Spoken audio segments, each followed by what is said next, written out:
বন্ধু, আমি সোনালি ওয়েলকাম জানাচ্ছি আজকের ভিডিওতে। আশা করি আপনারা সবাই সুস্থ আছেন, মস্ত আছেন এবং ব্যস্ত আছেন। আমি কথা বলি সবসময় ল অফ অ্যাট্রাকশন নিয়ে, কথা বলি ম্যানিফেস্টেশনকে নিয়ে, কথা বলি পজিটিভ মাইন্ডকে নিয়ে। তার কারণ পজিটিভ মাইন্ড যদি আমরা ধরে রাখতে পারি তাহলেই কিন্তু এই পজিটিভ মাইন্ড আমাদের মেন্টাল, ফিজিক্যাল, ফিনান্সিয়াল জায়গায় ইম্প্যাক্ট ফেলে আমাদের লাইফকে সুন্দরভাবে গড়ে তুলবে। তাই ফ্রেন্ডস, অলওয়েজ পজিটিভিটিকে ধরে রাখুন নিজের জীবনে। আজকের ভিডিও কথা বলবো এমন একটা ওয়ার্ডকে নিয়ে, এমন একটা জায়গাকে নিয়ে যেখানে হয়তো কম বেশি আমাদের লাইফে খুব বেশি এফেক্ট করে ফেলছে। কথা বলবো হতাশাকে নিয়ে। ভেবে দেখুন তো, এই হতাশা যখনই আমি বললাম তখনই মাইন্ডে কেমন একটা নেগেটিভিটি কাজ করলো না? মনে হলো না যে হঠাৎ করে কেমন যেন মনটা খারাপ হয়ে গেল? তাহলে ভাবুন, যদি একটা ওয়ার্ড জাস্ট বলার পরই মনটা খারাপ হয়ে যেতে পারে, তাহলে এরকম পরিস্থিতিতে যদি আমরা বারবার নিজেকে ধরে রাখি, সেই জায়গা থেকে বেরোতে না চাই, তাহলে কত বেশি এফেক্ট ফেলতে পারে আমাদের জীবনে। ল অফ অ্যাট্রাকশন কি বলে? ল অফ অ্যাট্রাকশন বলে, যেটা আপনি বারবার ভাববেন, যেটা আপনি বারবার বলবেন এবং যেই ফিলিংসটা আপনি অনেক সময় ধরে রাখবেন নিজের মধ্যে, সেইটাই কিন্তু বারবার রিপিটেশন হবে আপনার জীবনে। তাহলে হয়তো আপনার জীবনে এই মুহূর্তে কোনো কারণে হতাশা এসছে। যদি আপনি এই হতাশা থেকে এই মুহূর্তেই না বেরিয়ে যাওয়ার সিদ্ধান্ত নেন, তাহলে ভাবুন তো আগামী দিনে কি ওয়েট করছে আপনার জন্য। তাই ফ্রেন্ড, হতে পারে হতাশা কোনো না কোনো কারণে, কোনো ঘটনার জন্য, কোনো পরিস্থিতির জন্য, কোনো পার্সনের জন্য, কোনো রেজাল্টের জন্য, যে কোনো কারণে হয়তো এসেছে। কিন্তু যদি আপনি ল অফ অ্যাট্রাকশনে বিশ্বাস করেন, তাহলে কি করতে হবে? এই মুহূর্তেই এই সিচুয়েশনকে ক্যান্সেল ক্যান্সেল ক্যান্সেল বলে এগিয়ে যেতে হবে। ফ্রেন্ড, আজই কি শেষ?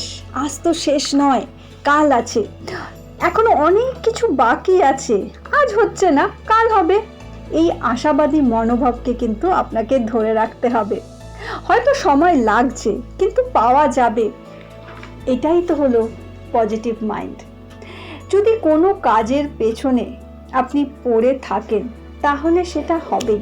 হ্যাঁ, যেটা লাগে সেটা হচ্ছে সাহস, লাগে লাগান, আর লাগে ধীর নিশ্চয়।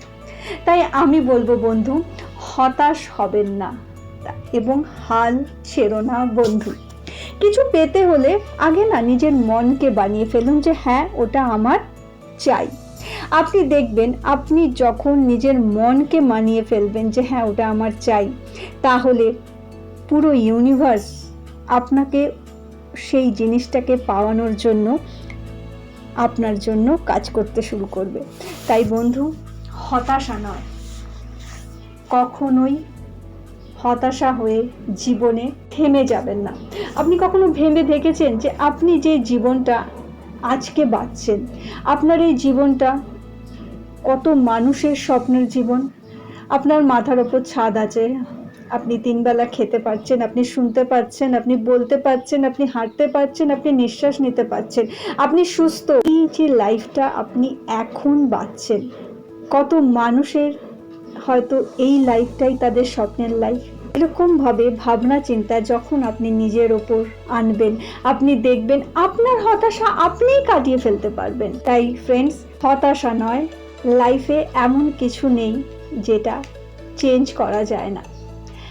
যে কোনো পরিস্থিতিকে চেঞ্জ করা যায় এবং পরিস্থিতিকে চেঞ্জ করতে পারেন আপনি নিজেই। একটা গল্প শোনাই।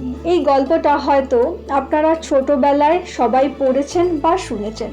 হয়তো এই গল্পটা শুনলে আপনি এক্ষুনি এই মুহূর্তেই আবার আশাবাদী হয়ে উঠবেন। একটা ছোট্ট পাখি কোনো কারণে তার ছোট্ট যে দানাটা সে সংগ্রহ করেছিল, সেটা একটা বড় গাছের গর্তের মধ্যে ঢুকে যায়। সেই ছোট্ট পাখিটি অনেক চেষ্টা করে সে গর্ত থেকে তার নিয়ে আসার দানাটা, খাদ্য দানাটাকে বার করতে, কিন্তু বার করতে পারে না। সে তখন রিকোয়েস্ট জানায় গাছকে যে তুমি আমার দানাটাকে ফেরত দাও। কিন্তু গাছ বলে আমি পারবো না, আমি ফেরত দেব না। পাখিটি নিরাশ হয়ে উড়ে যায় এবং উড়ে গিয়ে কাঠমিস্ত্রির কাছে যায়। কাঠমিস্ত্রিকে বলে যে গাছ আমার খাদ্য দানাটাকে ফেরত দিচ্ছে না, তুমি গাছটাকে কেটে ফেলো। কাঠমিস্ত্রি বলে তোমার ওই ছোট্ট একটা শস্য দানার জন্য আমি এই বড় গাছটাকে কেটে ফেলবো, তুমি যাও এখান থেকে। ছোট্ট পাখিটি নিরাশ হয়ে এরপর যায় রাজার কাছে, যে রাজা রাজা আমার সংগ্রহ করা খাদ্য ছোট্ট দানাটা ওই গাছের কাছে আছে, আমি কাঠমিস্ত্রিকে বললাম গাছটাকে কাটার জন্য, আমি গাছকেও বললাম আমার শস্য দানাটাকে ফেরত দিতে, কিন্তু তারা সেটা দিল না, আপনি গাছটাকে কাটুন এবং কেটে আমার খাদ্য দানাটাকে ফেরত দিন। রাজা বললেন তোমার এই ছোট্ট খাদ্য দানার জন্য আমি এত বড় কাজ করব, তুমি যাও এখান থেকে। সেই ছোট্ট পাখিটি আবার নিরাশ হয়ে গেল হাতি চালকের কাছে, যে হাতি চালায়, তাকে গিয়ে বলে যে আমার কথা রাজাও শুনলো না, তো এরপর যেদিন তোমার হাতির ওপর রাজা বসবে তুমি কি করবে, রাজাকে হাত ফেলে দেবে। আর হাতি চালক বলে যে তোমার তো সাহস মন্দ নয়, তোমার এই ছোট্ট খাদ্য দানার জন্য আমি রাজামশাইকে ফেলে দেবো, যাও ভাগো।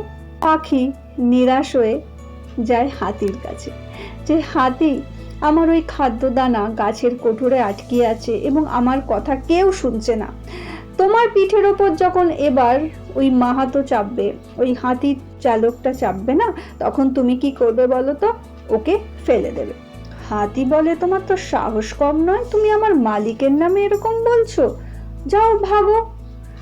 ছোট্ট পাখিটি নিরাশ হয়ে ফিরে আসে, কিন্তু সে হাল ছাড়ে না, বন্ধু। সে দেখে একটা ছোট্ট পিঁপড়ে, সে পিঁপড়েকে গিয়েও বলে এবং তাকেও জানায় যে এরকম ঘটনা, তুমি একটা কাজ করো তো, তুমি গিয়ে হাতির সুরে ঢুকে যাও। পিঁপড়ে বলে আমি যাব হাতির সুরে? না, কখনোই সেটা হতে পারে না, আমি যাব না।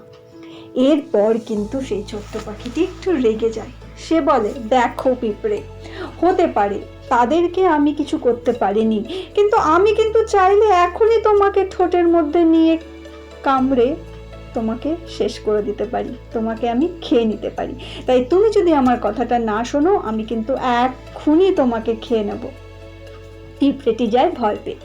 পিঁপড়েটি ছুটতে ছুটতে যায় হাতির কাছে, হাতিকে ঘটনাটাকে বলে, হাতি জানায় তার চালককে, চালক ছুটতে ছুটতে যায় মহারাজার কাছে, যে মহারাজা এরকম ছোট্ট পাখিটি এরকম ঘটনা ঘটাচ্ছে।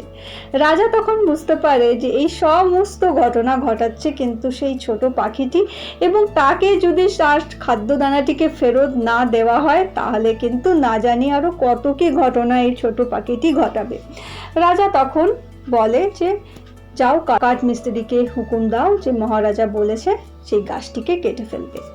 এবার যখন সেই বড় গাছটি দেখে যে রাজা কাঠমিস্ত্রিকে হুকুম দিয়েছে তাকে কেটে ফেলার, তখন গাছটি বলে না না না, আমাকে মেরো না, আমাকে কেটো না, আমি পাখিটির যে শস্য দানাটা আমার গর্তের মধ্যে আছে আমি তাকে ফেরত দেব।